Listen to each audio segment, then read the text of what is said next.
దేవునికి వందనాలు, స్తోత్రం కలిగిన గాక. కూడి వచ్చిన సంఘ బిడ్డలు, సానియ సంఘ కాపారి, రాయగడానికి వచ్చిన దేవుని బిడ్డలు,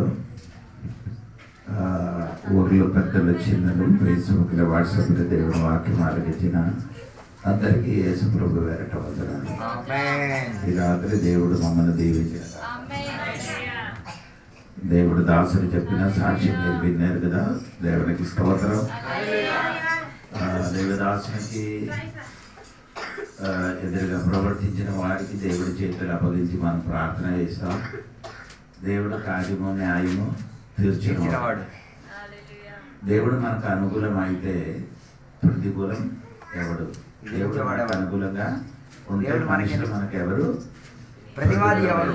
దేవునికి స్తోత్రం. అందుకని దేవునికి స్తోత్రం. మనం అందరూ ప్రార్థన చేస్తున్నారు. ఇక్కడ బైబిల్ క్లాస్ ఆరంభించిన దినముల నుండి నేను చెప్తున్నారు అయ్యగారు ప్రార్థన మీరు గట్టిగా చేయాలి. దీనికి ఎదురుగా సాతాను ప్రవర్తన భయంకరంగా ఉంది, ప్రార్థన చేయాలని దైవదాసునికి నేను చెప్పారు. దేవునికి స్తోత్రం. మనం అందరూ ప్రార్థన చేయాలి కాబట్టి దైవదాసునికి ముట్టను. బైబిల్ అక్కడ వాక్యం ఉంది, నిన్ను ముట్టిన వాడు నా కన్ను గుడ్డెనికి ముట్టినట్టుగా. సక్రియా 2వ అధ్యాయం 5వ వాక్యంలో ఉంది, నన్ను ముట్టినవాడు కన్ను ముట్టినట్టుగా. మమ్మల్ని ముట్టిన వాడు ఎవరికి ముట్టారు? దేవుడు కన్నుని ముట్టారు. ఎవరికి ముట్టారు? మనకి ముట్టారు అనుకో, మనకి కాదు ముట్టినది.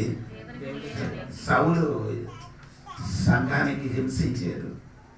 సంఘ బిడ్డలకు పట్టుకొని చంపడి కొందరికి జైలు పడేసినప్పుడు దేవుడు పిలిచాడు, సౌలా సౌలా నువ్వు నన్ను హింసించుతున్నాడు. దేవుడికి హింసించలేదు, దేవుని బిడ్డలకి హింసించినది దేవునికి హింసించినట్టుగా. నేను చెప్పిన అర్థం అవ్వలేదు. దేవుని బిడ్డలకి హింసించినది దేవుడుకు కూడా హింసించినట్టుగా. దేవునికి ఎదురుగా ప్రవర్తించే దేవునికి ప్రవర్తించినట్టుగా. సోదరు ఏం భయపడకూడదండి. దేవదాసుని కాదు కొట్టడానికి వచ్చి దేవుడి కొట్టడానికి వచ్చాడు. సోదరు చెప్పండి. అందుకని నాకు కూడా భయం లేదు. సోదరు దేవదాసులకు కొట్టడానికి వచ్చినది ఏంటంటే దేవుడికి కొట్టడానికి. అవును కదా. అందుకని బైబిల్లో వాక్యం ఉందండి, మా అన్నోళ్ళు ఉన్నవాడు ఏసై అండి. మా అమ్మని కాదు కొట్టినది, ఎవరికి కొట్టారు? ఏసైకి కొట్టాడు. ఏసై కొట్టినప్పుడు ఏసైకి కొట్టితే, ఏసైకి తిట్టితే, ఏసైకి హింసిస్తే ఏసై చూసుకున్నాం. మనము దేవునికి స్తోత్రం చెప్పచ్చు. మన సహోదరులు అయిన సీమోన్ గారు కూడా నాగపూర్ నుంచి మన మధ్యలో వచ్చారు. తెల్లవది మనం ఒక సంఘంలో ప్రేయర్కి వెళ్ళారు. ప్రేయర్ ముగించి తెన్నగా అక్కడి నుంచి ఇక్కడికి వచ్చారు మీ దగ్గరికి. దేవునికి స్తోత్రం. దేవుడు మనకందరూ దీవించిన కాక. ఇప్పుడు మనం నేర్చుకున్న విషయము, కొత్త నిబంధనలో 8 విధములు ఉన్న మనుషుడు, 7 men. New టెస్టమెంట్లో 7 men. కొత్త నిబంధనలో 7 విధములు ఉన్న మనుషుడు. మొదటి మనుషుడు అంటే ఫస్ట్ మ్యాన్ ఆదాము. మొదటి మనిషిని ఎవరండి? ఆదాము. రెండవది మనం నేర్చుకున్నది చెప్పండి, ప్రకృతి సంబంధమైన మనిషి. ఇంగ్లీష్ లో చెప్తున్నారా? Natural man. మూడవది మనిషిని ఏం చెప్పారండి? మూడవది అయ్యో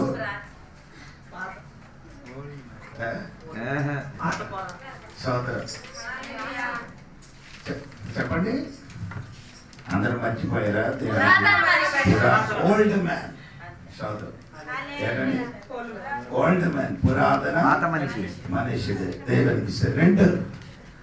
నాలుగవది న్యూ మ్యాన్, సోదరు. ఐదవది శరీర సంబంధం. ఇంగ్లీష్ దానికి కార్నల్ మ్యాన్. సోదరు ఈ రోజు మనం నేర్చుకున్న విషయం అంటే స్పిరిచువల్ మ్యాన్, ఆత్మీయ మనిషి. సోదరు దాని గురించి మనం నేర్చుకున్నారండి. సోదరు ఆత్మీయ విషయంలో కొన్ని నేను చెప్పాను. ఏదండి? ఆత్మీయ విషయములు. ఆత్మీయ మనుషులని నేర్చిన మునివే ఆత్మీయమైంది అని తెలియాలి, స్పిరిచువల్ అయితే తెలియాలి. తర్వాత మనం ఆత్మీయ మనుషుల గురించి స్పిరిచువల్ మైన గురించి నేర్చుకోవాలి. స్తోత్రం. అది నేను మొట్టమొదటి చెప్పారు ఏమంటే దేవునికి స్తోత్రం. దుష్టాత్మ ఏమండి స్తోత్రం. రెండవదని మీకు నేను చెప్పినది దేవునికి స్తోత్రం కలిగిన కాక దేవుడి దగ్గర నుండి వచ్చిన వస్తువులు. రోమపత్రిక 7:14 వాక్యం అది నేను చెప్పాను. దేవునికి స్తోత్రం. మూడవది నేను చెప్పినది ఏమంటే దేవునికి స్తోత్రము స్పిరిచువల్ ఆత్మిక విషయాలు, స్పిరిచువల్ థింగ్స్. అది నేను చెప్పినది ఏమంటే మీరు మర్చిపోకూడదండి. దేవుడి ఒకటి స్పిరిచువల్ ఫుడ్, ఆత్మిక ఆహారం. రెండు స్పిరిచువల్ డ్రింక్, పానీయం, ఆత్మీయ పానీయం. అంటే మొదటి కొరితే 10 అధ్యాయము 3-4 వాక్యము. తర్వాత స్పిరిచువల్ రోక్, ఆత్మీయ బండ. అది నేను చెప్పాను. దేవునికి స్తోత్రం. నాలుగవది నేను చెప్పినది ఏమనకంటే స్పిరిచువల్ ఆత్మీయ పాటలు. దేవునికి స్తోత్రం. తర్వాత నేను చెప్పింది ఐదవది ఏమంటే స్పిరిచువల్ సాంగ్, ఆత్మీయ గీతము. స్తోత్రం. 6 ఆత్మీయ హౌస్, ఆత్మీయ గృహము. స్తోత్రం కలిగిన. తర్వాత మనం నేర్చుకునే అంటే ఆత్మీయ వరములు, అంటే స్పిరిచువల్ గిఫ్ట్. 9 మంది ఉన్న గిఫ్ట్ గురించి నేను చెప్పాను. స్తోత్రం కలిగిన. 9 ఆత్మీయ దానం, అవును కదా, ఆశీర్వాదం, స్పిరిచువల్ బ్లెస్సింగ్స్. అదే గురించి నేను చెప్పాను. స్తోత్రం. దీవెనలు. స్తోత్రం. 9 మనం నేర్చుకున్నది ఏమనకంటే ఆత్మీయ బలులు, సాక్రిఫైస్, ఆత్మీయ స్పిరిచువల్ సాక్రిఫైస్. ఓకే, దేవునికి స్తోత్రం. అదే చెప్పి నేను ముగించారు. స్తోత్రం కలిగింది కాక. ఇప్పుడు దాని గురించి నేను చెప్పుకొని వచ్చినప్పుడు ఏం చెప్పారంటే ఆత్మీయ బలుల గురించి నేను చెప్పాను. దేవునికి స్తోత్రం. అది ఏంటంటే మీ శరీరమును దేవునికి సజీవ యాగంగా దేవునికి అర్పించుకోవాలని నేను చెప్పాను. అప్పుడు ఆరాధనలోకి వచ్చినప్పుడు మన శరీరము, ప్రాణము, ఆత్మ దేవునికి సన్నిధిలో సమర్పించాలి. ఎందుకంటే మనం ఇక్కడికి వచ్చినప్పుడు దేవుడు మనం చూస్తున్న శరీరం కాదు, నీ ఆత్మ, అంతరంగం. దేవుడు ఏం చూసుకున్నారు? అంతరంగం. నీ శరీరం దేవుడు చూడలేదే. ఆరాధనకి వచ్చినప్పుడు నీ హృదయము ఎక్కడ ఉన్నదో, అంటే దేవుడు చెప్పారు నీ హృదయం ఎక్కడ ఉందో అక్కడ నీ ధనం ఉంది. అవును కదా. అందుకని హృదయము అని చెప్పినది సోల్. అది దేవునికి సమర్పించి ఆరాధన చేయాలి. లేకపోతే నీ ఆరాధనలో దేవుడు దిగను. అబ్రహాము బలి అర్పించినప్పుడు ఆ పక్షులను ఏం చేయలేదు, పదింపని అంటే 2 ముక్కలకు చేయలేదు. కాబట్టి ఆరాధనలో గద్దలు దిగలేదని చెప్పారు. చాలా మంది విశ్వాసులు ఆరాధనలో దేవుడు ఆత్మ దిగకుండా సాతాని శక్తి దిగుతున్నారు. ఆయన జీవితంలో ఆడు ప్రార్థనకి వచ్చినప్పుడు ఆడికి చూస్తే మీకు అర్థమవుతుంది. నేను చెప్పనక్కర్లేదు. అటువంటి వాడికి నేను చూసుకుంటే అర్థమవుతుంది. దేవునికి స్తోత్రం. సరే అండి, ఈరోజు నేను తర్వాత చెప్పకూడన ఏమంటే దేవునికి స్తోత్రం. స్పిరిచువల్ బాడీ, అదే గురించి నేను చెప్తున్నా. ఆత్మీయ శరీరం. 1 కొరింథీ పత్రిక 15వ అధ్యాయం 44. 1 కొరింథీ 15:44. ప్రకృతి సంబంధమైన శరీరముగా విత్తబడి ఆత్మ సంబంధమైన శరీరముగా లేపబడి. సరే అండి, ఆత్మ సంబంధమైన శరీరం. దేవునికి స్తోత్రం. ప్రకృతి సంబంధమైన ఒక శరీరం ఉంది. అదేది? అది మట్టి శరీరం. ప్రకృతి సంబంధమైన శరీరం ఏది? అది మట్టి శరీరం. ఈ మట్టి శరీరం మట్టిలోనికి కలిసిపోతుంది. మట్టి శరీరం కలిసిపోతుంది. దానికి పౌలు గారు చెప్పిన మాట ఏంటంటే ప్రకృతి సంబంధమైన శరీరం. దేవునికి స్తోత్రం.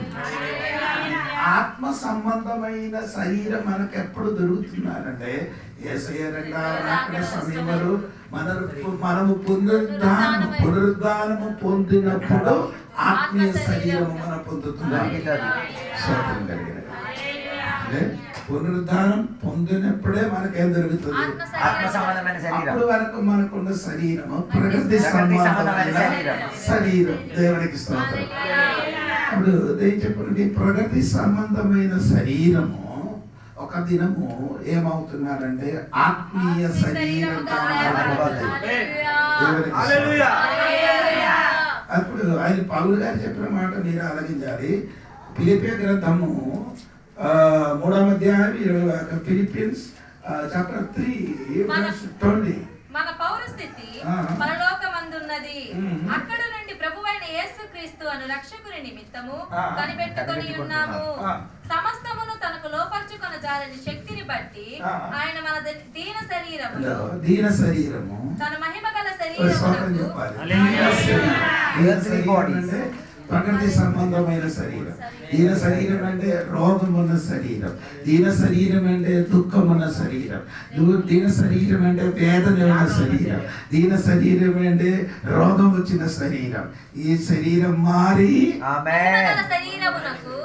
ఎప్పుడు అది ఒకసారి కూడా 21 వాక్యం శ్రద్ధగా సమస్తమును తనకు లోపర్చుకొన జాలని శక్తిని బట్టి సమస్తము జాలని శక్తిని బట్టి ఆయన మన దీన శరీరం ఆయన అని చెప్పి యేసయ్య మన దీన శరీరము తన మహిమ గల శరీరము తన మహిమ గల శరీరముగా సమరూపము గల దానిగా ఎవరిది యేసయ్య శరీరం వలన మారిపోతుంది.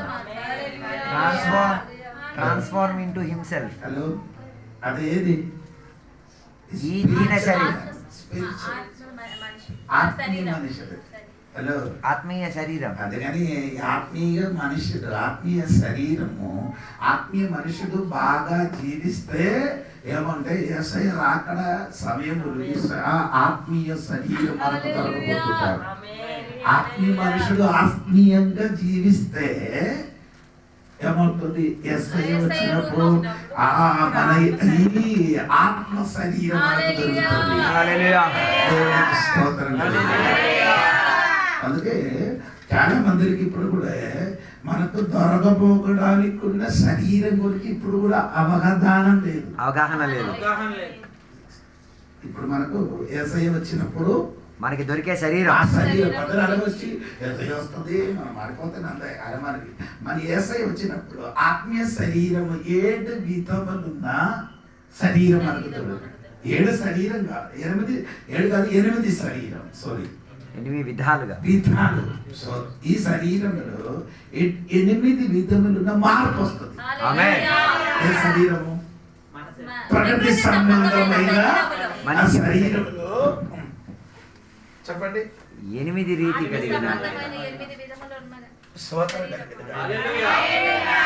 సంతోషం ఉందా లేదా?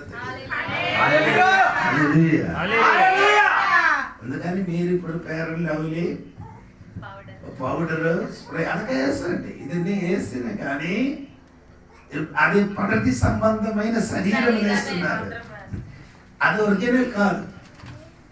ఒరిజినల్ అది డూప్లికేట్. అది మారిపోతుంది, మట్టి కలిసిపోతుంది, పాడైపోతుంది, కంపోస్ట్ అనేది. కానీ మనకి ఇంకొక శరీరం దొరుకుతుంది. ఆ శరీరం అందుకని దొరకడానికి మన స్పిరిచువల్ మ్యాన్ గా మారాలి. ఆత్మీయ మనుషులుగా మారిన వాడు శరీరం ఆత్మీయ శరీరం.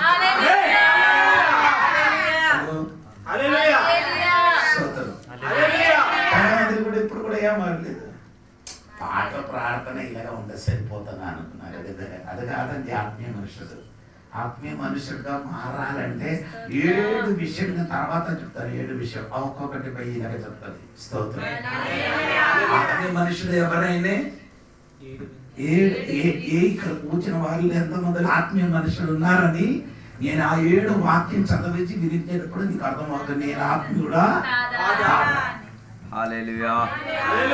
అప్పుడు మీరు ఆత్మీయ లేకపోతే వెంటనే ఏం చేయాలి? రిపెంట్. పశ్చాత్తాపం. తిరిగి యేసయ్యలోనికి తిరిగి రావాలి. సరే అండి, మొదటి మనకు దొరికిన ఆ శరీరం గురించి మనం నేర్పించుకున్నాను. మొదటి కొరింథీ పత్రిక 15వ అధ్యాయం 40వ వాక్యం చూడండి. 40 వాక్యం. మరియు ఉమ్. ఆకాశ వస్తు రూపములు కలవు భూవస్తు రూపములు కలవు. ఆ. ఆకాశ వస్తు రూపముల మహిమ వేరు, ఉమ్. భూవస్తు రూపముల మహిమ వేరు. ఆకాశ వస్తు శరీరం ఏమండి? Heavenly bodies. Heavenly body English లో అలాగా. Heavenly bodies and earthly bodies. అంటే రెండు, అది మనకి ఆకాశ వస్తు. తర్వాత తెలుగులో చెప్పినదంటే సోదరం తెలుగులో ఒకసారి చదవండి. మరియు ఉమ్. ఆకాశ వస్తు రూపములు కలవు, ఆ. భూవస్తు రూపములు కలవు. ఆకాశ వస్తు ఆకాశ వస్తు శరీరం. అవును కదా, అలాగే కదా రాయండి. రూపం అని ఉంది. ఆకాశ వస్తు రూపములు ఆకాశ వస్తు ఇంగ్లీష్ లో అది రాయబడింది. Heavenly bodies. Body heavenly body. Heavenly body అంటే తెలుగులేక తెలుగులేక వస్తాయి. రూపం అన్నది శరీరం. స్వర్గీయ శరీరం. పరలోక శరీరం. ఏ శరీరం అండి? ఇప్పుడున్న శరీరం ఏది? మట్టి కల శరీరం. భూలోక శరీరం. స్తోత్రం. భూలోక శరీరం జరుగుతున్నది హెవెన్లీ బాడీ, బాడీ. పరలోకీయ శరీరం. హల్లెలూయా. చేప ఎక్కడ బ్రతుకుతుంది? ఇప్పుడు ఇక్కడ తీసుకొని వచ్చితే బ్రతుకుతావా? ఎందుకు చచ్చిపోతున్నా అంటే నీళ్ళు లేదు, అది కరెక్టే. నిన్న నీటిలో పడితే ఎందుకు? ఊపిరి ఆడలేకుండా, అది కరెక్టే. నీకు భూమి మీద బ్రతకడానికున్న భూమి మీద బ్రతకడానికున్న ఇది ఇచ్చాడు దేవుడు.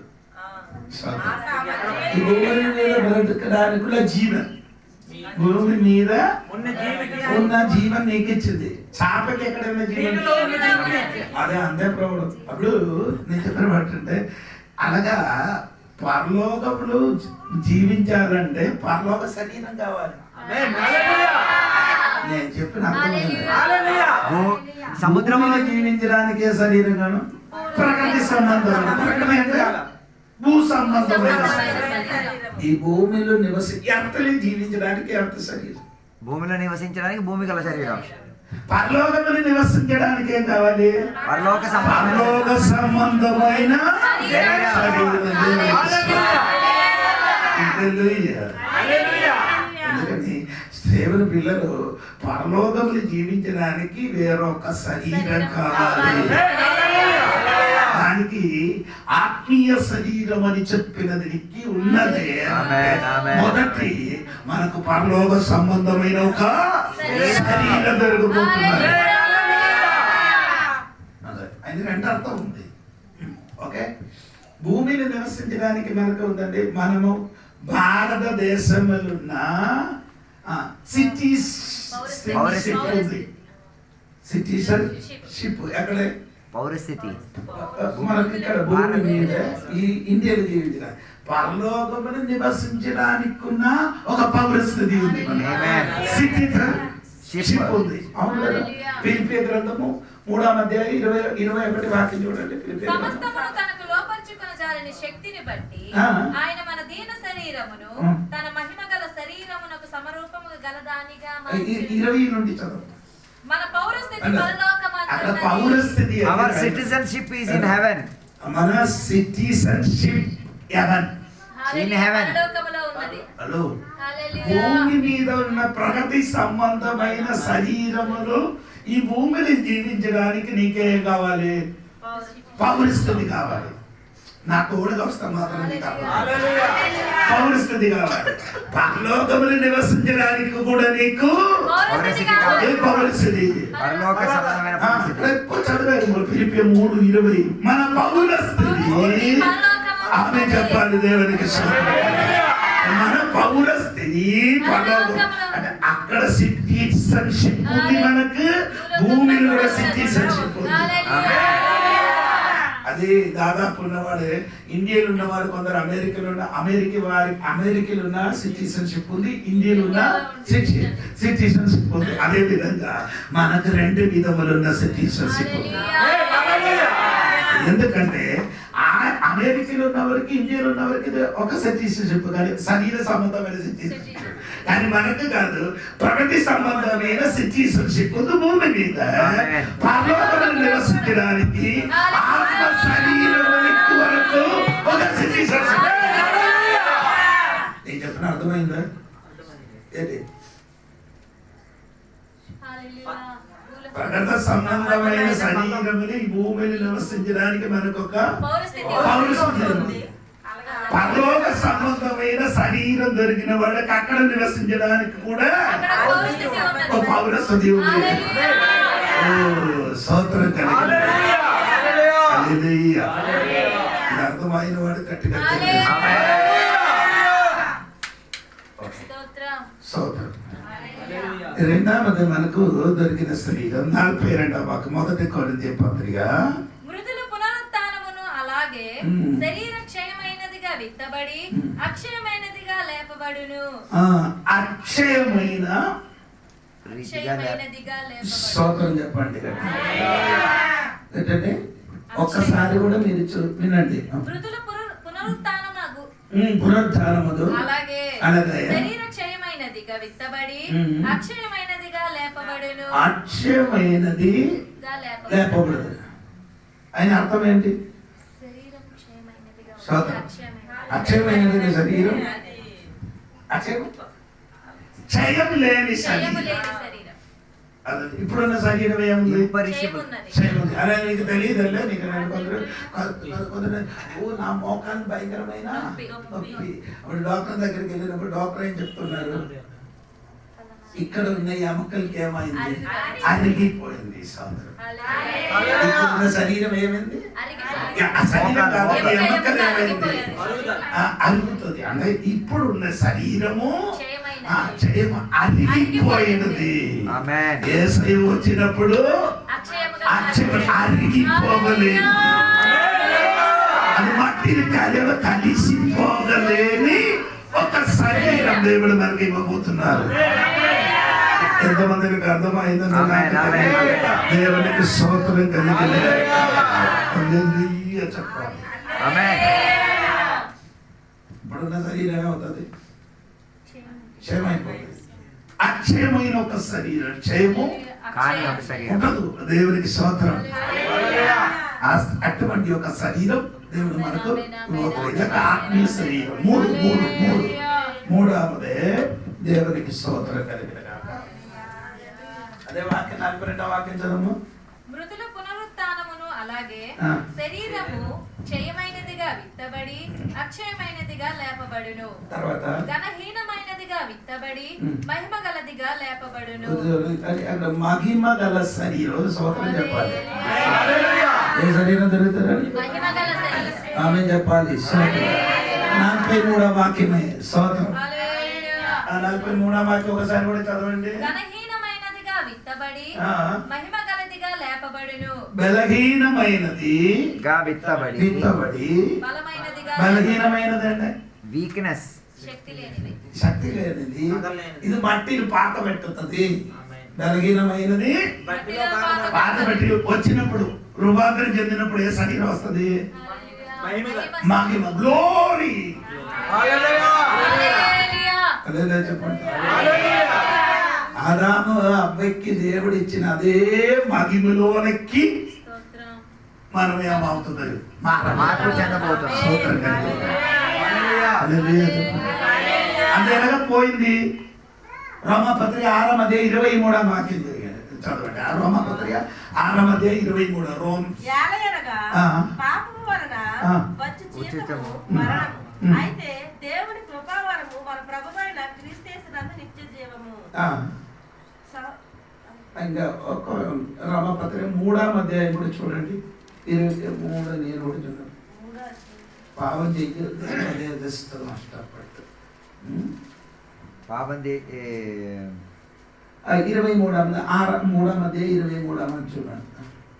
ఏ భేదము లేదు, ఏ భేదం లేదు. అందరూ పాపం చేసి దేవుడు అనుగ్రహించి మహిమను పొందలేకపోతున్నారు. అంటే పాపం చేయడం వలన దేవుడు మనకి దేవుడిచ్చిన మహిమ నుండి మనం పడిపోయాం. Continuously fall down from the glory of God. Hello, దేవునికి ఉన్న వస్త్రం ఏది? మహిమ గల వస్త్రం. అవునా? అంటే 104 కీర్తన 2-3 వాక్యం చెప్పండి. 104 కీర్తనము 2-4 వాక్యం. 2-3-4 వాక్యం. వస్త్రము వలె వెలుగును నీవు కప్పుకొని ఉన్నావు. దేవుడు ఎలా ధరించున్నారు? వస్త్రం వలె వెలుగును నీ మహిమ ధరించుకున్నారు. ఎవరు? దేవుడు. దేవుడు. అప్పుడు దేవుడు వస్త్రము మనకిచ్చారు. హల్లెలూయా. దేవుడు వస్త్రం ఎవరికి ఇచ్చారు? ఆదాము కబకి ఇచ్చారు. వారు ఏం చేశారు? పాపం చేయన వలన వస్త్రాన్ని పోగొట్టుకున్నారు. ఆ వస్త్రం ఏమైంది? పోగొట్టబడింది. పోగొట్టబడింది. కానీ రూపాంతరం చెందినప్పుడు ఏ వస్త్రం పోగొట్టబడిందో ఆ వస్త్రం మనలో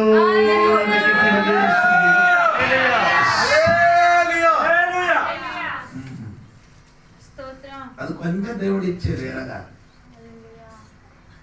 పరిశుద్ధాత్మ దేవుడు దిగి వచ్చినప్పుడు పరిశుద్ధాత్మ పొందిన వారిలో ఆ మహిమ ఉంది. అవునా లేదా? నేను చెప్పిన మాట నీకు అర్థం అవుతుంటే చదవచ్చు. అపోస్తల కార్యములో చదువుతున్నారు. స్తేఫానికి రాళ్ళతోని కొట్టినప్పుడు ఆయన ముఖము మహిమ వలె ప్రకాశించింది. స్తోత్రం. మహిమ దేవదూత వలన 7వ అధ్యాయం చివరి వాక్యం చూడండి. 6వ అధ్యాయం 6వ అధ్యాయము చివరి వాక్యం. అతని ముఖము దేవదూత ముఖము వలె వారికి కనబడెను. స్తోత్రం. ఎలా ఉంటాడు? సభలో కూర్చున్న వారందరూ అతని వైపు తేరి చూడగా అతని ముఖము దేవదూత ముఖము వలె వారికి కనబడెను. మహిమ కలిగిన ముఖం వలన కనిపడ. అంటే ప్రియులారా, ఈ రాత్రి నీ అర్థం తెలుసుకో. ఆత్మీకము అయిన శరీరం మనకు దొరుకుతున్నది చెప్పినది మహిమ కలిగిన శరీరం. స్తోత్రం కలిగిన చెప్పాలి. స్తోత్రం కలిగిన ఇప్పుడే శరీరం మమ్మల్ని పౌడర్ వేసుకున్నారండి, పేరలో వేసుకున్నారు, స్ప్రే కొట్టుతున్నారు. ఎందుకంటే బాగా అందంగా వాసనగా ఉండడానికి. అప్పుడు ఇదే అవసరం లేదు. ఇది మహిమ గల శరీరం దొరికినప్పుడు నిన్ను చూసినప్పుడు ఎలా యేసయ్య వలన కనిపిస్తుంది. అర్థమైన వాడు దేవునికి స్తోత్రం. ఎందుకు ఇది మనం పౌడరు తర్వాత స్ప్రే నీకు కొట్టిన ఉద్దేశం ఏంటండి? ఎవరైనా దగ్గరికి వస్తే కంపు రాకుండా ఉండడానికి పౌడర్ కానీ స్ప్రే కానీ కొట్టుతున్నారు. అప్పుడు ఇది అవసరం లేదు. చమటలు రాదు. స్తోత్రం. రక్తం లేదు. స్తోత్రం కలిగింది కాక మన శరీరం ఏమిటో మహిమ శరీరం.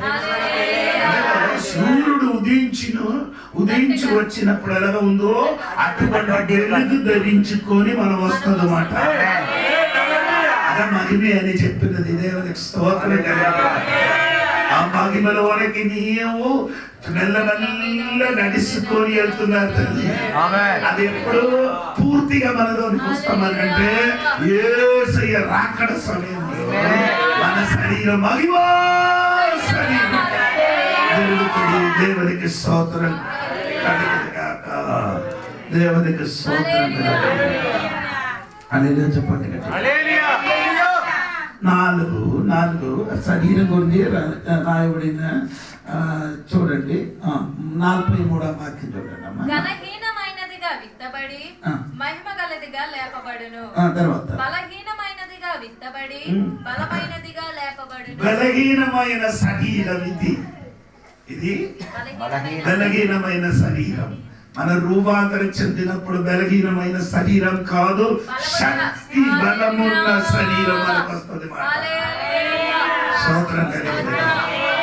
హలో, యేసయ్య శరీరం మీకు దొరుకుతుంది, బలమైన శరీరం. ఇప్పుడు మనకున్న శరీరం మొత్తం బలహీన శరీరము, నొప్పి వేదన అన్ని కలిగిన శరీరం, బలహీనమైన సరే కొంత దూరం నడిస్తే మనకేమవుతుంది, బలహీనత వచ్చింది. అప్పుడు మనకు దొరికిన శరీరములో ఎటువంటి శరీరం, బలమైన శరీరం. స్తోత్రం కలిగిన ఆ శరీరం కనుక మనం ఎదురు చూసుకున్నాను. స్తోత్రం కలిగిన ఆమె చెప్పండి గట్టి. ఇది మనకు దొరికినది దేవునికి స్తోత్రం కలిగిన గాక.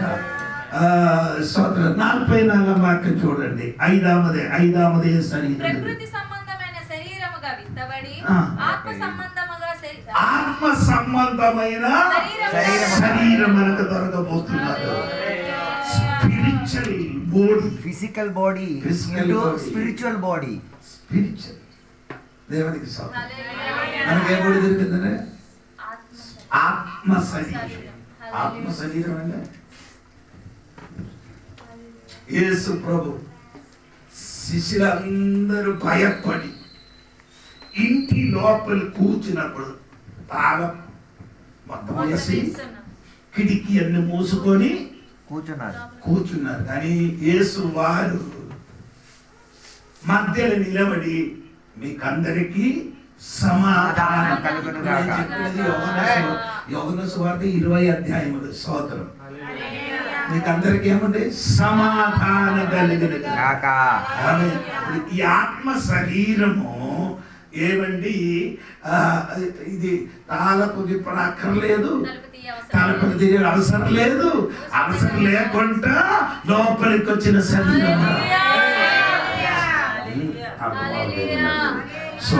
మీకు అర్థం అవ్వలేదు. దేవునికి స్తోత్రం కలిగిన స్తోత్రం.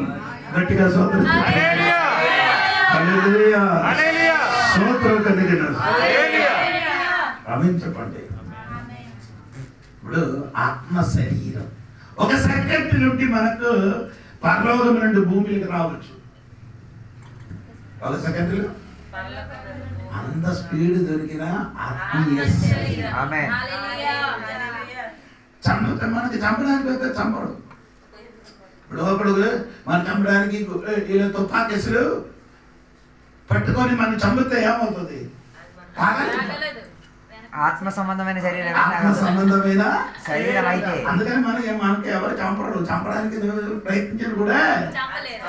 అప్పుడు మీరు అను ఎవరైనా చంపడానికి ఉంది.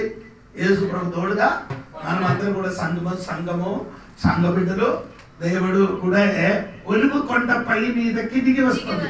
వచ్చినప్పుడు యేసయ్యకి విరోధంగా యుద్ధం చేయడానికి గోగు మాగోగు, అందుకే బైబిల్ ఉంది ఇది. అది సోదరు రాజ్యంలో యుద్ధం చేయడానికి వచ్చినప్పుడు వాడు బోంబు వేసిన కానీ మనం ఏం కాలిపోదు. తుపాకీ వేసిన కూడా తాగదు. అటువంటి శరీరం మనకు దొరుకుతుంది. దేవుని ఆత్మీయ శరీరం. చెప్పండి. అంత శరీరం దేవుడి బిడ్డలకు దొరకపోవడానికి ఆత్మీయ శరీరం. దేవుడికి స్తోత్రం కలిగిన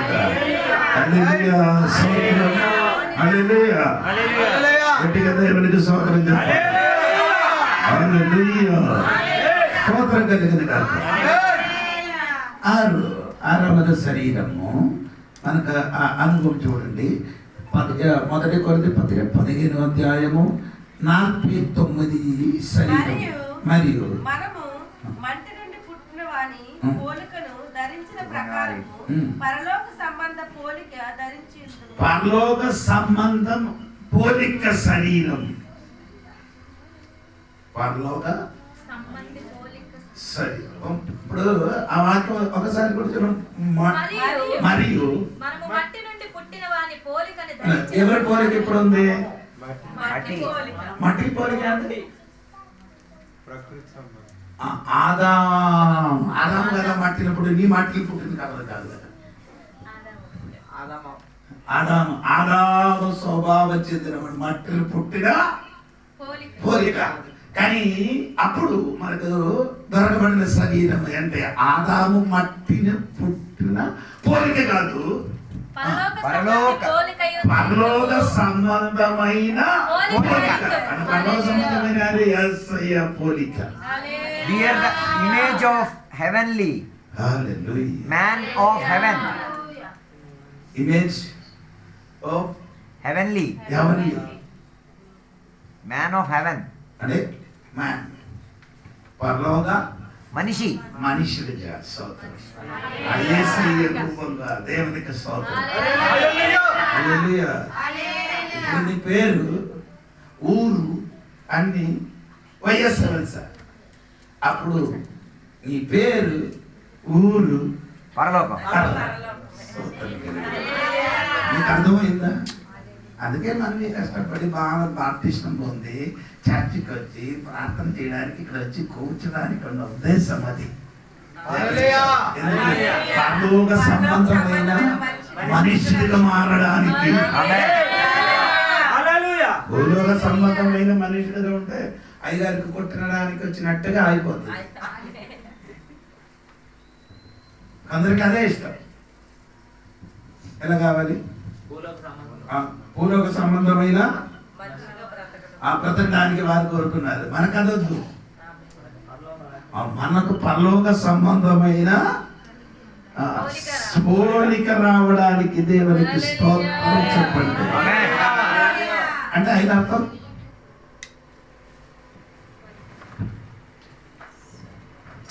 మొదటి యోహాను పత్రిక 3వ అధ్యాయం 2వ వాక్యం చూడండి. ఆయన ప్రత్యక్షమైనప్పుడు, ఆయన ప్రత్యక్షత అయి తీరినప్పుడు ఫస్ట్ జాన్ 3:2 ప్రియులారా, ఇప్పుడు మనము దేవుని పిల్లలమై ఉన్నాము.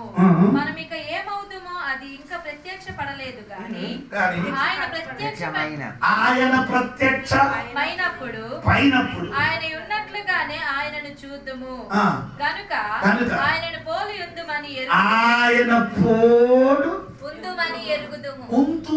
ఎరుగుదు. ఎవరి పోలిగా?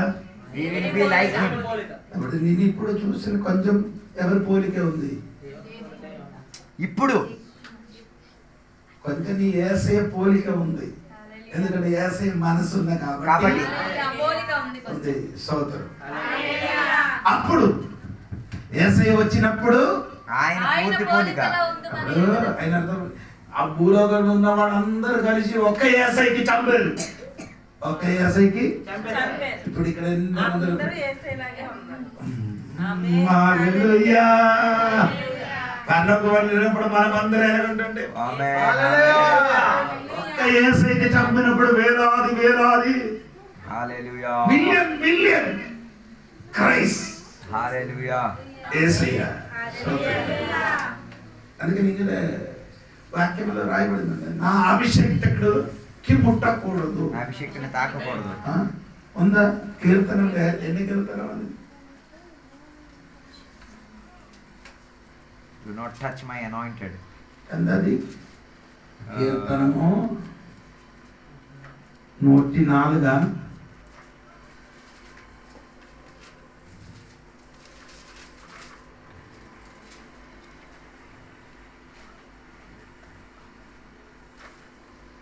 వారు ఉండేది. ఆ వాక్యం నేను చెప్పారు, మీకు అర్థమైందా లేదు? నా అభిషేక్తుని తాకకూడదని.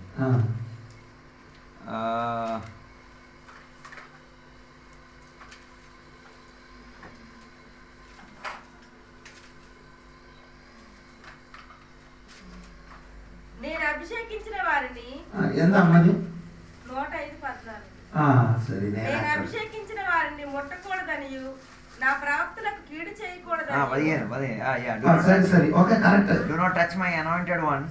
నేను అభిషేకించిన వారిని ముట్టకూడదని. నేను అభిషేకించిన వారిని ముట్టకూడదని నా ప్రవక్తలకు. 14 తెలుగులో 14.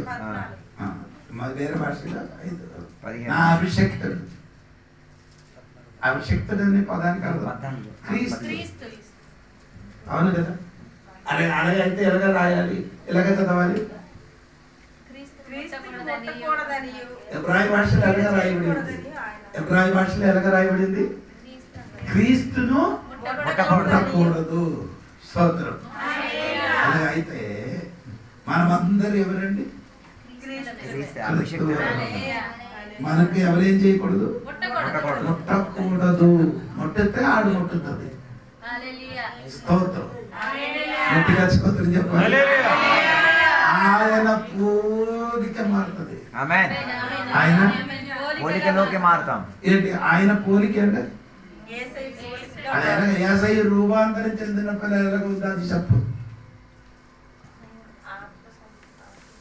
యేసయ్య రూపాంతరం చెందినప్పుడు ఆయన శరీరం ఎలాగ ఉందానని బైబిల్ రాయబడి ప్రకటన గ్రంథము 1వ అధ్యాయమునికి రండి. ప్రకటన గ్రంథము 1వ అధ్యాయములకి వచ్చినప్పుడు స్తోత్రం యేసయ్య రూపాంతరం చెందిన వచ్చినప్పుడు 12వ వాక్యం నుండి కిందకి చదవండి. ఇది వినక నాతో మాట్లాడుచున్న స్వరమేమిటో అని చూడ తిరిగి తిరుగుగా 7 సువర్ణ దీపస్తంభములను, ఆ దీపస్తంభముల మధ్యను మనుష్య కుమారుని పోలిన ఒకరిని చూచి తిని, ఆయన తన పాదముల ముట్టుకును దిగుచున్న వస్త్రము ధరించుకొని రొమ్మునకు బంగారు తట్టి కట్టుకొని ఉండెను. ఆయన తలయు తల వెంట్రుకలను తెల్లని ఉన్నిని పోలినవై హిమవంత ధవలముగా ఉండెను. ఆయన నేత్రములు అగ్ని జ్వాల వలె ఉండెను. అదే యేసయ్య రూపాంతరం చెందిన అదే శరీరం మనకు దొరుకుతుంది.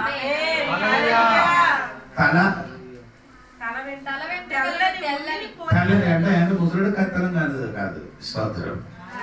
2 ఆయన శరీరము బంగారపు వస్త్రము తట్టు కట్టినట్టుగా. తర్వాత ఆయన స్వరం జలములో ఉన్న స్వరం. ఆయన కన్ను అగ్నిజాల వంటి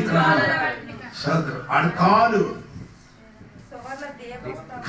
కాదు కాదండి, కాలు మండుతున్న ఇత్తడి వలె. ఆయన కాలు కొలంబిలో మండుతున్న ఇత్తడి వలె. అదే 16వ వచనం 15వ వచనం.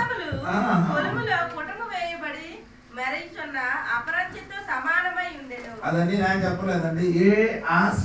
7 విధములు శరీరం ఆయనకి దొరికింది. కన్ను 4, ఆయన ముఖము, తర్వాత చెయ్యి, కాలు, అదన్నీ గురించి చెప్పారు. అంకవర్ణాన్ని ఉంది. స్తోత్రం. అదే శరీరం మనకేమవుతుంది, దొరుకుతుంది. దేవునికి స్తోత్రం కలిగింది. హల్లెలూయా చెప్పండి. ఇప్పుడు మనం రూపాంతరం చెందినప్పుడు మనకు దొరికిన శరీరం ఎటువంటి శరీరం అంటే పరలోక సంబంధమైన శరీరం. శరీరం కాదు, పోలిక. స్తోత్రం కలిగిన గట్టిగా స్తోత్రం చెప్పాలి. ఇప్పుడు రూపాంతరం చెందినప్పుడు ఎలాగ ఉంటుంది మనము 110 కీర్తన 3వ వాక్యం చూడండి. 110 కీర్తనము 3వ వాక్యం 110:3. యుద్ధ సన్నాహమున నీ ప్రజలు ఇష్టపూర్వకముగా వచ్చెదరు. నీ యవ్వనస్తులలో శ్రేష్ఠులు పరిశుద్ధ అలంకృతులమై మంచు వలె అరుణోదయ గర్భములలో నుండి నీ యొద్దకు వచ్చెదరు. రూపాంతరం చెందినప్పుడు భూమి గర్భము నుండి మనం బయటికి వచ్చినప్పుడు ఎలాగ వస్తుంది? Your young men are like the dew. అంటే మంచులాగుండి తీరుతారు. మన యవ్వనస్తులుగా బయటికి వస్తుంది.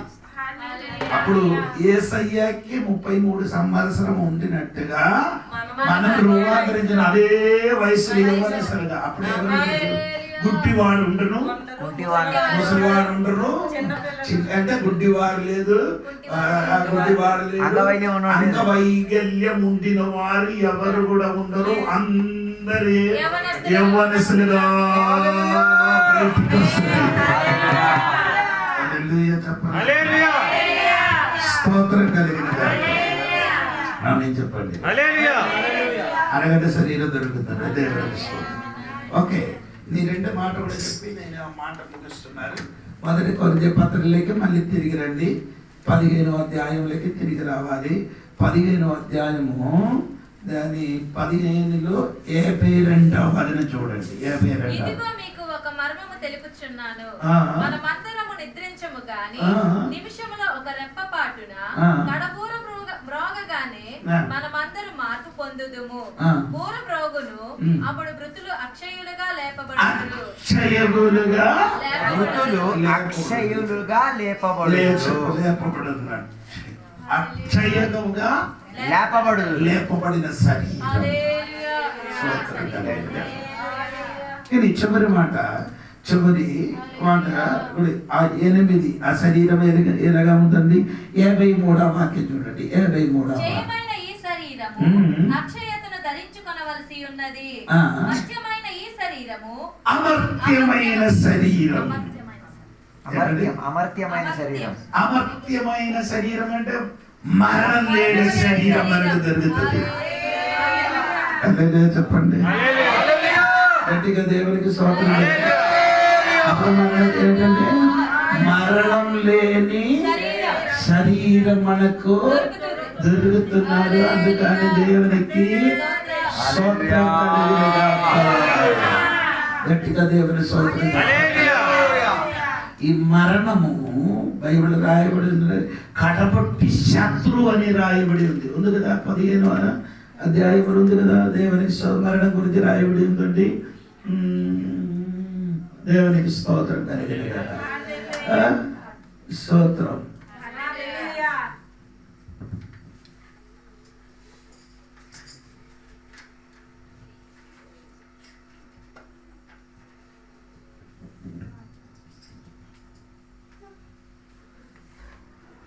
ఏదైనా 15 అధ్యాయంలో ఉంది. కడపట్టి శత్రువు అయిన మరణం. 15:26. 26. నశింపజేయబడు శత్రువు మరణము. దేవుడు సమస్తమును కడపటి నశింపజేయబడు శత్రువు మరణమే. స్తోత్రం. ఆ కడపట్టి శత్రువు అయిన The last enemy will be abolished and put to an end to death. తర్వాత మీరు అది 25 నుండి చదివితే మాకు మీకు ఎందుకనగా ఎందుకనగా తన శత్రువులందరినీ తన పాదముల క్రింద ఉంచు వరకు ఆయన రాజ్య పరిపాలన చేయబడుచుండేవాళ్ళను. కడపట నశింపజేయబడు శత్రువు మరణము. దేవుడు సమస్తమును క్రీస్తు పాదముల కింద లోపరిచి ఉంచెను. సమస్తమును లోపరచబడి సమస్త మరణములకి దేవుడు ఏం చేస్తున్నారు? లోపరుచుకున్నారు. దేవునికి స్తోత్రం.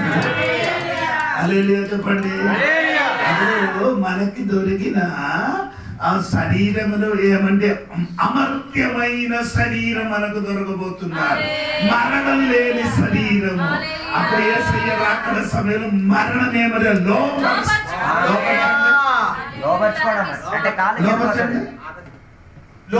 లోపరచడం అంటే తన కాళ్ళ కిందకి వస్తుంది. లోపరచడం అంటే దాన్ని కింద పెట్టి దాని మీదకి లోపరచడం. లోపరచడం అది కాదండి, మారిపోవడము. దేవునికి స్తోత్రం. ఆ మరణం ఏమవుతున్నారు? మారిపోతున్నారు. స్తోత్రం.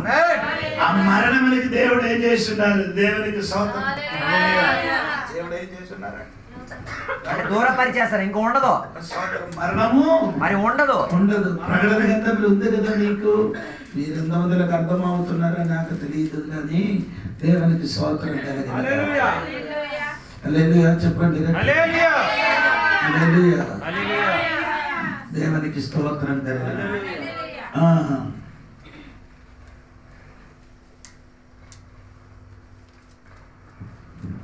దాని ప్రకటన గ్రంథము 20 అధ్యాయము 13 నుండి కిందకి చదవండి. సముద్రము తనలో ఉన్న మృతులను అప్పగించెను. మరణమును పాతాళ లోకమును వాటి వశమునున్న మృతులను అప్పగించెను. వారిలో ప్రతివాడు తన క్రియల చొప్పున తీర్పు పొందెను. మరణమును మృతుల లోకమును అగ్నిగుండములో పడవేయబడెను. The death and the Hades will be thrown into the lake of fire. అర్థమైందా? నా మాట ముగిస్తుంది. మరణాన్ని మరణము పాదాలకి దేవుడు ఏం చేస్తుంది? పడేదేస్తారు. ఎక్కడికి? నరకగుండములో. బైబిల్ చదవని ఆ వాక్యం చదవండి 14 వృద్ధుల లోకమును అగ్నిగుండములో పడవేయబడెను. స్తోత్రం. అప్పుడు మరణము పాతాళములకి దేవుడు ఎక్కడ పడేస్తుంది? అగ్నిగుండములో. స్తోత్రం. ఈ భూమికి ఏం లేదు, తృప్తి లేదు. తృప్తి లేని 3 ఉంది. అది ఒకటి పాతాళములకి ఏం లేదు. ఎన్ని మనుషులు చచ్చిపోయిన అందరూ ఎక్కడ ఉంది?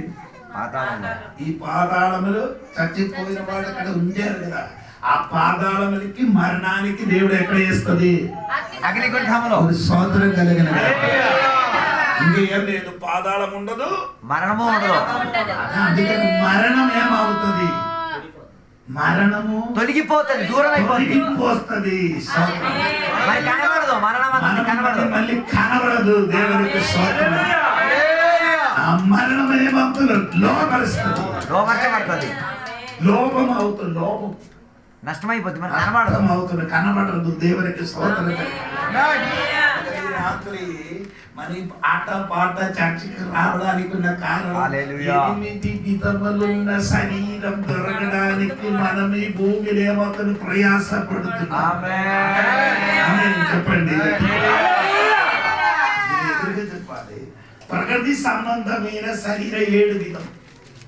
ప్రకృతి సంబంధమైన అది నేను చెప్పలేదు, వేరే విషయం ఆయన కనుక నేను చెప్పలేదు. దేవునికి స్తోత్రం కలిగి నేను ఇప్పుడు చెప్పినది ఆత్మ సంబంధమైన శరీరం గురించి చెప్పుతున్నారు. దేవునికి స్తోత్రం. ఈ రాత్రి మీరు అర్థం తెలుసుకోవాలి. దేవునికి స్తోత్రం కలిగి చెప్పండి గట్టిగా హల్లెలూయా. దేవునికి స్తోత్రం కలిగి వచ్చిన వారమున మన క్లాస్ ఏమంటే దేవునికి స్తోత్రం కలిగిన ఆత్మీయ మనుషుడు ఎవరని, స్పిరిచువల్ మెన్ ఎవడు అది తెలియడానికి. ఎవరండి స్పిరిచువల్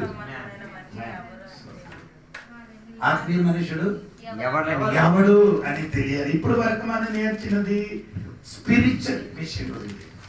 స్పిరిచువల్ నేను 9 విధములున్నా 10 విషయం, స్పిరిచువల్ విషయం 10 విషయం అని చెప్పారు. దేవునికి స్తోత్రం. ఇంకా చెప్పడానికి ఉన్నది మనము ఆత్మీయ మనుషుడు ఎవడు. స్తోత్రం. ఈ బాప్టిస్ట్ పొందిన వాళ్ళందరూ ఆత్మీయ మనుషుడా? మీరందరూ అనుకున్న బాప్టిస్ట్ పొందారు, నేను ఆత్మీయుడే అని అనుకున్నారు. అదే వారందరూ ఆత్మీయుడు కాదు. ఇశ్రాయేలు ప్రజలు ఐగుప్తు దేశం నుంచి బయలుదేరిన అందరూ గొర్రె పిల్ల రక్తం వలన కడగబడిన వాడే. కానీ ఐగుప్తు దేశం నుండి వచ్చిన 2 మాత్రం ఎక్కడ ప్రవేశించారు? ఎవరు? ఎవరా పేరు చెప్పండి? యోషువ, కాలేబు. ఐగుప్తు దేశం నుండి వచ్చిన 40 లక్షల ప్రజలలో 2 మాత్రమే చేరాడు. అంటే నేను చెప్పిన మాట విన్నాను. వారందరూ ఎర్ర సముద్రము దాటారు. అది దేనికి సాదృశ్యం? బాప్తిస్మం. 1 కొరింథీ 10:1 నుండి వారందరూ ఎర్ర సముద్రం దాటారు. బాప్తిస్మకి సాదృశ్యం. వారందరూ పగిడి మేఘ స్తంభము, అగ్ని స్తంభం ఉంది. అది ఆత్మ, పరిశుద్ధాత్మ దేవునికి నటింపు. వారందరూ ఆత్మీయ ఆహారం తిన్నారు. మన్నా. స్తోత్రం. తర్వాత వారందరూ ఆత్మీయ పానీయము తాగరు. నీళ్ళు బంట నుండి నీళ్ళు అంటే పరిశుద్ధాత్మను మనం ఏం చేస్తున్నారు? పొందుకున్నారు. స్తోత్రం కలిగి వీరందరూ ఏమైంది? ఈ 2 మాత్రం ఏం చేశారు? హలో, నేను చెప్పిన అర్థమైందా? రక్తములు కడగబడిన వాడే, ఆత్మీయ నడిపి ఉండి వారే ఆత్మీయ ఆహారం. మనకు కూడా ఇదన్నీ విస్తరించి చెప్పనబడిన మాట. అంటే యోహాను సువార్త 6వ అధ్యాయంలో రాయబడిన ఆత్మ మన్నా తిన్న వాళ్ళందరూ చచ్చిపోయారని యోహాను సువార్త 6వ అధ్యాయంలో. ఇప్పుడు మనం అంటే మన్నా కాదు, మనకు దేవునికి స్తోత్రం. ప్రతి దినములు భుజించుచున్నది బల్ల కార్యక్రమం. హల్లెలూయా చెప్పండి. పానీయం అంటే పరిశుద్ధాత్మ నింపుతల ఉండినవాడు. వారికి అలాగే జరిగింది. అది వారికి ఆ జరిగిన దృష్టాంతమై పంపించారు. వారికి ఇలాగే జరిగింది దృష్టాంతం అంటే అది అర్థమైందా? అలాగే నీ కూడా వారికి జరిగినట్టుగా నీ కూడా జరగకూడదు. వారందరిలో 40 లక్షల ప్రజలు ఎడారిలో చనిపోయారు. ఇద్దరు మాత్రము. హల్లెలూయా. బాకీ అందరూ చాలా మంది ఎక్కడికి వెళ్ళారు? కనాను వెళ్ళారు. అంటే ఈ 40 సంవత్సరాల లోపల ఎడారిలో జన్మించిన పిల్లలు మాత్రం ఎక్కడికి వెళ్ళారు? హల్లెలూయా. కానానికి ప్రవేశించారు. ఎడారిలో జన్మించిన పిల్లలు మాత్రం ఆడి తోడుగా ఈ 2 వ్యక్తి అక్కడ నుంచి వచ్చిన ఇద్దరు వ్యక్తికి మాత్రము అలాగే బాప్తిజం పొందిన అందరూ వెళ్ళదు. బాప్తిజం పొందిన వాళ్ళందరూ ఎక్కడికి వెళ్ళదు? హల్లెలూయా రాలేదు కదా. ఇప్పుడు కూడా నీ ఉన్నావా లేదా ఆత్మీయుడు? స్తోత్రం కలిగింది. ఇది కాదు క్రైస్తవ జీవిత స్పిరిచువల్ నేనుగా ఆత్మీయుడుగా మారాలి. స్తోత్రం కలిగింది. అది పెద్ద పని ఏం చేయడక్కర్లేదు. నీ శరీరం దేవునికి అర్పించి ఆరాధన చేసి ఆత్మీయంగా జీవించడానికి ప్రయత్నించాలి.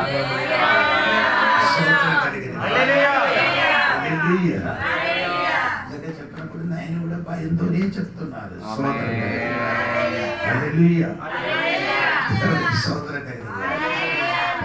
కొరింథీ సంఘములో ఉన్న బిడ్డలకి కూడా పౌలు గారు అదే చెప్పారు. 1 కొరింథీ 13 చదవద్దు. నీకు ఆత్మీయుడు వలన నీతోని మాట్లాడడానికి అవలే. ఎందుకంటే మీరు ఇప్పుడు కూడా పసిపిల్లలే. అవును కదా. గట్టిగా వాక్యం చెప్తే నీ ముఖం ఏమవుతుంది? చాక్లెట్ నీ చేత తీసుకుంటే నీ ముఖం ఏమవుతుంది? పిల్లల ముఖం ఏమవుతుంది? మాడిపోద్ది. అలాగే నీ ముఖం కూడా గట్టిగా సరిగా వాక్యం చెప్తే నీ ముఖం మాడుతుంది. మరి వచ్చేవారు మొత్తం లేదు కూడా తెలియదు. అది ఎందుకు మాడిపోతున్నారు? పసిపిల్లలుగా ఉంటుంది కాబట్టి ఆ స్వభావం నీలోనూ ఉండే కాబట్టి. అందుకనే పౌలు గారు మీకు ఆత్మీయుడుగా చెప్పినట్టుగా నేను చెప్పలేకపోతున్నారా బాబు? ఇప్పుడు కూడా మీ 1 కొరింథీ 3:1 నుండి 5 వరకు ఇంటికి వెళ్ళి చదివితే నేను చెప్పిన మాట ఎలా కాదు. నీ బైబిల్ చదవదు కదా, నీకు సమయం లేదు కదా. బైబిల్ చదవడానికి టైం లేదు. అన్ని పనికి సమయం ఉంది. 3 పూట తినడానికి పాటే పడుతుంది. దేవుడి పనికి సమయం లేదా? ప్రార్థించడానికి సమయం లేదా అంటే పాట దేవుడికి. బంధువులతో గడిపే సమయం నీకున్నా, ప్రార్థించుటకే సమయం లేదా? తెలుసుకో సోదరా, ప్రశ్నించుకో సోదరి. అలాంటి పాట పాడరు, భయం వచ్చారు. దేవునికి దేవునికి సోదరు. నాకు నీకు ఏ సంబంధం? నేను కేరళ అతను, మీరు ఆంధ్ర అతను. నేను ఎందుకు ఈ వాక్యం చెప్తున్నానండి? కేరళ అతను ఆంధ్ర అతనికి సంబంధం లేదు. ఆత్మీయుడు ఆత్మీయుడు అయితే నీకు ఇష్టమైతే పొందుకో, కష్టమైతే ఇష్టమైతే రిజెక్ట్ చేయండి, కష్టమైతే ఉండిపో. మీరే చూసుకో.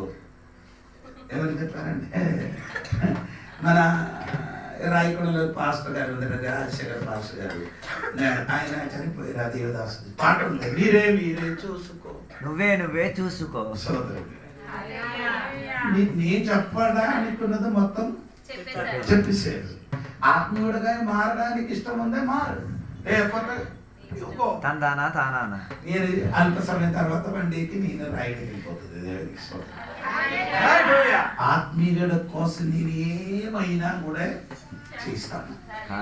ఆత్మీయుడుగా మారడానికి సిలువ ఎక్కడానికి దేవుడు చెప్పలేదు, అది కూడా చెప్తుంటారు, చేయడానికి ప్రయత్నించాను.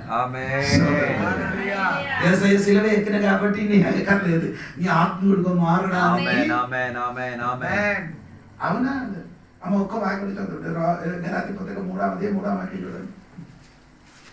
మీ ఆత్మూడ అంటే ఆ వాక్యం చదువు. మీరింత అవివేకులైతిరా, మొదట ఆత్మానుసారంగా ఆరంభించి ఇప్పుడు శరీరానుసారంగా పరిపూర్ణులగుదురా. ఇప్పుడు అర్థమైందా? Are you so foolish and senseless, having begin with the spirit and now? Starting ఎలాగ ఉంది? అయ్యో అయ్యారు నేను బాప్టిస్ట్ పోతాను, అయ్యారు నేను బాప్టిస్ట్ నేను పొందుకున్నాను. ఇది చెప్పిన మాట వెంటే ఇప్పుడు ఇప్పుడు ఎలాగ ఉంది? ఇప్పుడు శారీరకంగా అయిపోయాడు. శరీరం శారీరకంగా అంటే ఇంకా ఆత్మ స్పందన ఏం లేదు. ఏం తింటాం, ఏం తాగుతాం, ఎలా బతుకుతాం, ఎంత స్వార్థం. స్టార్టింగ్ దేవుడు ఆత్మలు నింపి ఆత్మలు నింపి ప్రవచించాడు. సౌలు ఏం చేశారు? ఆత్మలో నుండి ప్రవచించాడు. చివరికి ఎలా వచ్చింది? చివరికి మంత్రసాని దగ్గరికి వెళ్ళిపోయాడు. ముఖం కప్పేసి పెట్టేసుకుని మంత్రసాని దగ్గరికి వెళ్ళిపోయాడు. స్టార్టింగ్ గొప్ప అద్భుత. ఆయనకి దేవుడు ఎలా నేర్పించారంటే దేవుడు పిలుపుతుంది. దేవుడు ఆయన ముందుకు కాదండి, ఆయన ముందుకు జరిగిన విషయం అంటే ఆయనకి సౌలికి దేవుడు పిలుపుంది. పిలుపున్న సౌలు ఏం చేసిన సామాన్య లోపల ఏం చేశాడు? దాగుండిపోయాడు. ఎక్కడ దాగుండిపోయాడు? సామాన్ల మధ్య. అక్కడ నుండి ఆయనకు వెతికి బయటికి తీసుకొని వచ్చి ఆమేన్. దేవుడు తర్వాత ఏంటి అంటే గాడిదకి వెతికి వెళ్ళినప్పుడు ఈ గాడిద ఆయనకి ఏం చేశాడు? ఇశ్రాయేలులో రాజుగారు అభిషేకించారు. అదే గాడిదకి వెతికిన వాడికి అభిషేకించితే గాడిదగా మారిపోతుంది. అర్థం కాలేదా? గాడిదకి వెతికిన వాడికి అభిషేకం చేస్తే గాడిదగా మారుతుంది. మేకలకి వెతికిన వాడికి రాజుడుగా మార్చిపోయి మేకలకి చూసిన పిల్లలుగా మారుతుంది. దావీదు మేకలను చూసేవాడు కదా, ఆయన అభిషేకించారు కాబట్టి మేకలను చూశాడు. గాడిదని చూసుకున్నవాడు అభిషేకం పొంది గాడిదగా మారిపోయాడు. సౌలు గాడిదని వెతికి ఆరంభించి సౌలు ఏమైంది? ఆత్మలో ప్రారంభించి శరీరముతో కడముట్టించాడు. శరీరం ఎలాగా ఉందా మీకు తెలియదు. తల ఒక సైడు, మండి ఇంకో సైడు. సౌలు తల వేరొక చోటరా, శరీరం ఒక చోట. అది నరికేశారు. ఇంకా ఖడ్గం ఎక్కడ ఉంది? పక్కన పడుతుంది. సౌలు ఎలా చనిపోయాడు? ఆడి సొంత తలాన్ని కోసుకున్నాడు. మీరు చదవలేదు అందుకని ఎక్కడ ఉంది అది? సమయం పోతున్నారు మీరే నన్ను మళ్ళీ అక్కడ. మీరు బైబిల్ తెలిసిన వాళ్ళని అనుకున్నారు కానీ బైబిల్ తెలియలేదు. మొదటి సమయాలు కదా, ఆడి చచ్చిపోయిన విషయం ఎక్కడ రాయబడింది? మొదటి సమయంలో 35 ఏమో కదా, 31 కదా, 31లో ఉంది. స్తోత్రం. హల్లెలూయా, ప్రైజ్ లార్డ్. స్తోత్రం కలిగిన అమ్మా చూడండి 8 నుండి కిందకి 31 8 నుండి చదువు. మరునాడు ఫిలిష్తీయులు హతమైన వారిని దోచుకొని వచ్చి గిల్బోవ పర్వతము మీద పడిపోయిన సౌలును అంటే శరీరం గిల్బోవ మొదలు పడింది. అతని 3 కుమారులను కనుగొని అతని తలను ఛేదించిన అతని ఆయుధములను తీసి తమ బొమ్మల గుళ్ళలోను జనులలోను జయవర్తమానము తెలియజేయుటకై ఫిలిష్తీయుల దేశములో 4 దిశలో వాటిని పంపిరి. మరియు వారు అతని ఆయుధములను అస్తోరోతు దేవి గుడిలో ఉంచి అతని మొండెమును బెస్తాను పట్టణపు గోడకు తగిలించిరి. అయితే ఫిలిష్తీయులు సౌలుకు చేసిన దాని గురించి వార్త ఒక చోట, ఖడ్గం ఒక చోట, శరీరం ఒక చోట,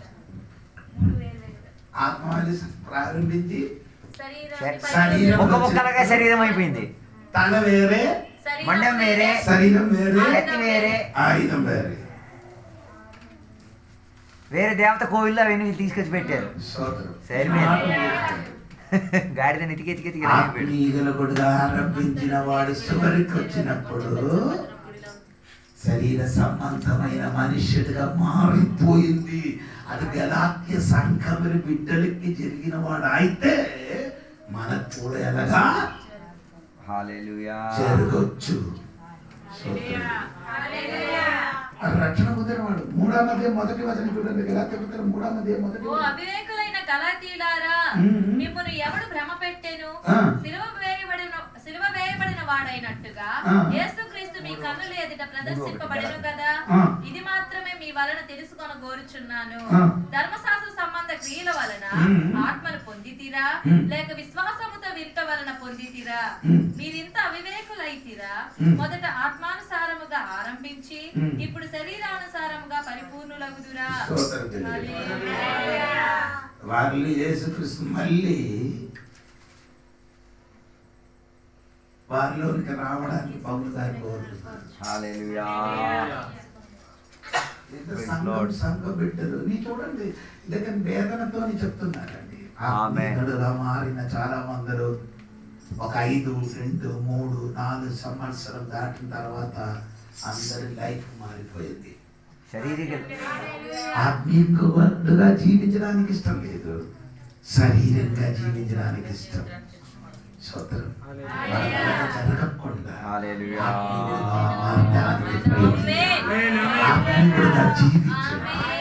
ఆత్మీయుడుగా జీవిస్తే 8 విధములు ఉన్న శరీరం జరగబోతాయి.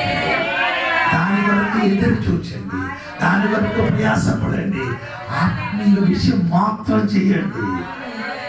ఆత్మీయ విషయంలోనికి వేరే శారీరక సంబంధమైన విషయం వచ్చిన వద్దు అని చెప్పడానికి ఉన్న శక్తి కలిగి మారాలి. అందుకని ఆత్మీయుడు మారడానికి దేవుడు మీకు అందరికి సహాయం చేయను కాక. ఈ రాత్రి వేళ దేవుని సమర్పించుకుందాం. ఈ రాత్రి వేళ దేవుడు మనతో మాట్లాడిన మాట, ఈ లోక శరీరము 7 విధాలుగా ఉన్నప్పుడు పరలోక శరీరములో భేదగతి 8 రకాలుగా ఉన్నది. ఈ రాత్రి వేళ ఒకసారి పరిశోధించుకో. ఆత్మలో ప్రారంభించి ఆత్మలో ముగించి తీరడానికి మన ప్రయత్నం దేవుని బిడ్డలుగా ఉండి తీరాలి. ఈ రాత్రి వేళ ఒక్కసారి పరీక్షించుకు తీరాలి. యేసయ్య ఆరోహణమైన సందర్భమున ఆయన శరీరం మనం పొందుకు తీరుతాం. పరలోక సంబంధమైన శరీరం, మహిమలు కలిగిన శరీరం, శక్తి చెందిన శరీరం, ఆత్మీక శరీరం, పరలోకానికి హెచ్చరికించుచున్న సూచన కలిగిన శరీరం, యేసయ్య పోలిక కలిగిన శరీరం, అమర్త్యమైన శరీరం. ఇలాంటి ఒక శరీరముతో మనం పరలోకానికి ఆరోహణమై వెళ్ళిపోతున్నాం. ఇది ఆత్మీకులకు ఉండాల్సిన శరీరం. ఈ రాత్రి వేళ దేవుని బిడ్డలు ఆత్మీకతతో ప్రారంభించి ఆత్మీకతో ముగించి తీరడానికి ప్రయత్నం చేసుకు తీరాలి. లేకపోతే లౌకికమైన శరీరంగా మారి తీరుతాయా, మృత్యం చెందిన శరీరంగా మారి తీరు, బలహీనం చెందిన శరీరంగా మారి తీరుతుంది, ఘనత లేని శరీరంగా మారి తీరుతుంది, నైతిక శరీరంగా మారి తీరుతుంది, లోకాసలకు చెందిన శరీరంగా మారి తీరుతుంది, మృత్యం అంగీకరించిన శరీరంగా మారి తీరుతుంది. ఏది నీకు కావాలో ఈ రాత్రి వేళ ఎంచుకు తీరు. దేవా, నాకు పరలోక సంబంధమైన శరీరం కావాలి, ఆత్మ సంబంధమైన శరీరం కావాలి, నన్ను ఆత్మీకుడిగా మార్చి తీరమని ఈ రాత్రి వేళ ప్రార్థన చేసే చివరి ప్రార్థన ఈ రాత్రి వేళ దేవుని గడుగు. దేవా, నా శరీరానికి శక్తి లేదు, శక్తి కావాలి. నా శరీరాన్ని పరలోక శరీరముగా మార్చుము దేవా. అమృత్యమైన శరీరముగా నా శరీరం మారుకు దేవా. నష్టం కలగలేని శరీరంగా నా శరీరాన్ని మార్చుము దేవా. మహిమకు ఆధారం చెందే శరీరంగా నా శరీరాన్ని మార్చుము దేవా. దేవా, నీ దివ్య శక్తి చెందిన శరీరంగా నా శరీరాన్ని మార్చుము దేవా. ఆత్మను తాకిడి చెందే ఆత్మాభిషేకాన్ని పొందు తీరే ఆత్మ శరీరంగా మార్చి తీరుము దేవా. పరలోక వాసన కల్పించి పరలోక సౌరభ్యం కల్పించే శరీరంగా మార్చి తీరేము దేవా. యేసయ్యకు కలిగిన శరీరముగా దేవా మార్చమని ఈ రాత్రి వేళ దేవునికి సన్నిధిలో ఒప్పుకుని దేవా, నన్ను ఆత్మీకుడిగా మార్చుము. నా శరీర క్రియను నాశనం చెయ్యండి దేవా. శరీర క్రియలు వద్దు దేవా, ఆత్మక్రియలు కావాలని ఈ రాత్రి వేళ అందరూ నాతో కలిసి ప్రార్థన చేయడానికి ప్రార్థన చేద్దాం. పరిశుద్ధుల మహోన్నతుల దేవా, నీకు వందనాలు. ఈ రాత్రి వేళ పాట పాడిన వాడుగా పాడుతున్నామేవా. శరీర క్రియలన్నీ నశించిపోయి ఆత్మక్రియలుగా మారి తీరాలి, ఆత్మ శరీరముగా మారి తీరాలి. ఆత్మీక విషయాలను గ్రహించి తీరేటట్టుగా, ఆత్మలో పాడేటట్టుగా, ఆత్మ పానీయం తాగేటట్టుగా, ఆత్మీక ఇల్లుగా మారినట్టుగా, ఆత్మీక మందిరముగా మారినట్టుగా, ఆత్మీక దీవెనలు పొందుకున్న వాడిగా, ఆత్మీక గీతాలు పొందుకున్నట్టుగా, ఆత్మీక కృపావరాలు పొందుకున్నట్టుగా, ఆత్మ శరీరముగా మారి తీరినట్టుగా ఉన్న స్పందనలో ఉన్న చర్యలు దేవా, ఇక్కడికి వచ్చిన ప్రతి దీవెన దేవుని యొక్క బిడ్డల మారి తీరుగాక. శారీరక చచ్చిపోయి తీరాలి దేవా. ఈ భూమికి ఉన్న శరీరం చుచ్చి తీరాలి. అది అదేవా మృతుత్వమై తీరాలి, బలహీనమై తీరాలి దేవా. అది ఘనహీనతై తీరాలి దేవా. అది మృతత్వానికి అంగీకరించి తీరాలి దేవా. అది నైతికతను అంగీకరించి తీరాలి దేవా. దేవా భూమి ఉన్న స్వభావముగా మారి తీరాలి దేవా. అది మాకు వద్దు దేవా. ఈ రాత్రి వేళ నీ సన్నిధిలో మేము అడుగుచున్నాం దేవా. యేసయ్యలా మమ్మల్ని మార్చుము దేవా. నన్ను తాకితే నా కనుగుడిని తాకినట్టుగా బైబిల్ సెలవిచ్చుతున్నది దేవా. మమ్మల్ని ఎంతమంది తాకినా పర్వాలేదు దేవా. అది దేవా నిన్ను తాకినట్టుగా ఈ పగటి వేళ అలాంటి ఒక దివ్య శరీరంగా మార్చుము దేవా. ఎవరు కూడా దేవుని యొక్క ఆరోహణములో తప్పిపోకూడదయ్యా. అందరూ ఏకముగా పరలోకానికి ఆరోహణమై తీరాలి దేవా. అలాంటి ఒక శరీరముగా మార్చమని కోరుచున్నాం. ఈ రాత్రి వేళ నీ సన్నిధిలో మేము ఒప్పుకుంటూ మమ్మల్ని ఆత్మీకులుగా మార్చినందుకు స్తోత్రం. ఆత్మీకులుగా మార్చడానికి, ఉపవాసం చేయడానికి సిద్ధం దేవా. ఆత్మీకులుగా మారడానికి, ప్రతిరోజు బైబిల్ చదవడానికి సిద్ధం దేవా. ఆత్మీకుడుగా మారి తీరడానికి ప్రతి కూడికి వెళ్తాను దేవా. ఆత్మీకుడుగా మారి తీరడానికి ప్రతి పరిచర్యలో పాలభాగస్సు నుంచి తీరుతాను దేవా. ఆత్మీకుడుగా మారి తీరడానికి గృహ కోరికలు పెట్టి తీరుతాను దేవా. ఆత్మీకుడుగా మారి తీరడానికి ప్రతి అవకాశాన్ని ఉపయోగపరుస్తాను దేవా. సహాయం దయచేసి చేయమని కోరుచున్నాం. ఈ రాత్రి వేళ దేవుని యొక్క సేవకుల ద్వారా దేవా మాతో మాట్లాడినందుకు స్తోత్రం. ఆరాధనలో పాల్పంచుకున్న బిడ్డలందరూ కూడా దీవించి ఆశీర్వదించినందుకు స్తోత్రం. దీవెనలతో నింపినందుకు స్తోత్రం. సహాయపరిచినందుకు స్తోత్రం. యేసు నామములో అడిగి వేడుకున్న పరమ తండ్రి, ఆమేన్. తండ్రి యొక్క కుమారు యొక్క పరిశుద్ధాత్మక సహవాసం ఇప్పుడు వెళ్ళప్పుడు ఎక్కడ కూర్చున్న భక్తులతో దేవాని రెండు రాకడ వరకు తోడైందను గాక. యేసు రక్తమే జయం, యేసు వాక్యమే జయం, యేసు నామమే సంపూర్ణ విజయం కలుగును గాక. ఆమేన్. గట్టిగా ముసలి హల్లెలూయా చెప్దామా? హల్లెలూయా, హల్లెలూయా. దేవుడు మనందరినీ ఆత్మీయులుగా మార్చిన దేవుని సోదరం చెప్దాం. పరలోక శరీరం పొందుకున్న దేవునికి సోదరం చెప్దాం. మహిమగల శరీరం పొందుకున్న సోదరం చెప్దాం. శక్తి కలిగిన శరీరం పొందుకున్న సోదరం చెప్దాం. ఆత్మీయ పీడికలు కలిగిన శరీరం మన సోదరం చెప్దాం. యేసయ్యలా మారినందుకు సోదరం చెప్దాం. అమృత్యం శరీరం పొందుకున్న సోదరం చెప్దాం. దేవుని దీవించును గాక. ఆమేన్. అందరికీ వందనాలు. Praise lord.